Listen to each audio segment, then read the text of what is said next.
In the course of the woods, all my stories have to do with logging and spent my life in the woods.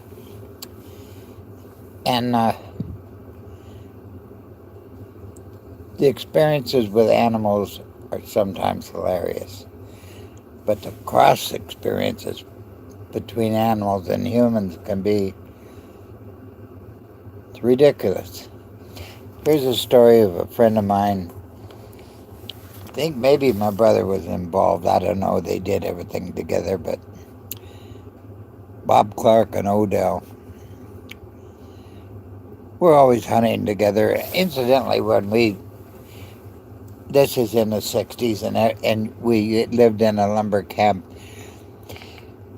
Almost all the young guys had a side iron, looked like the old West. You had rifles in your pickup, you hunted, that's what you did. You ran around the woods.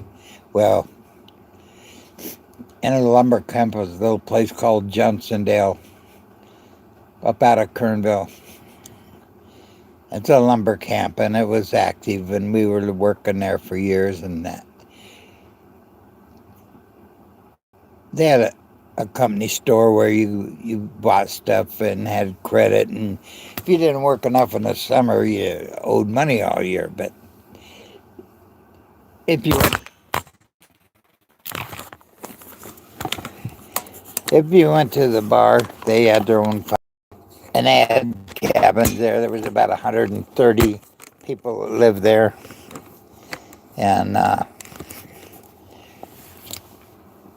there was a few little mobile homes right on the edge. You could park out there. You couldn't always get a house, so there was some little mobile homes. And a friend of mine lived there, as did I, Odell.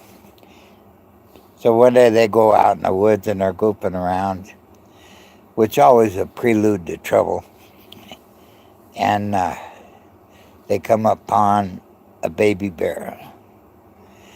Why they didn't get instantly killed, I'll have no idea. Because they grabbed the little bear out at a place called Lake Ida, just a little old lake. Boy Scouts always come there.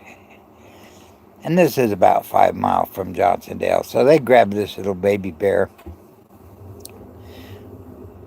brought it home, and tied it to a doghouse. Odell had a doghouse, but he didn't have a dog, so he just put the little bear in there and put a leash on him. And then around there, he had various things, like a lot of dogs there, so your garbage cans had to be in a wooden outfit, and so anyway, it took 5 days for a very upset mama to find her baby bear. 5 miles, 5 days. Well, they make little screechy noises that mama can hear for a great distance. And I'm sure that the smell of the pickup or them or whatever is going on, I have no idea how she found them. But she might have had an idea which direction they headed. So she comes tromping down the hill, very upset that they would grab her baby. And top that off with the fact she's missing her baby and they ain't understanding none of this. By the time she hits camp where her little baby is, only one thing I can say, we wasn't home in this little cluster of trailers. Odell wasn't home, and there was another little trailer in there between us. They weren't home. Lucky we weren't home. Because when Mama come in there,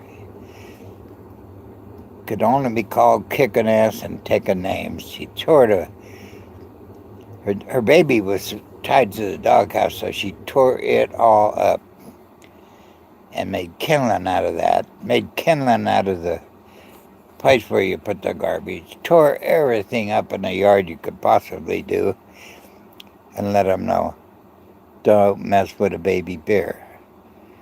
And I don't know how she did, but she got all Odell's stuff and pretty well punished the right culprit and never touched nobody else's stuff. And she got her baby and promptly went back to the woods. So that's the story of the stolen bear in Johnsondale, California. And thank you.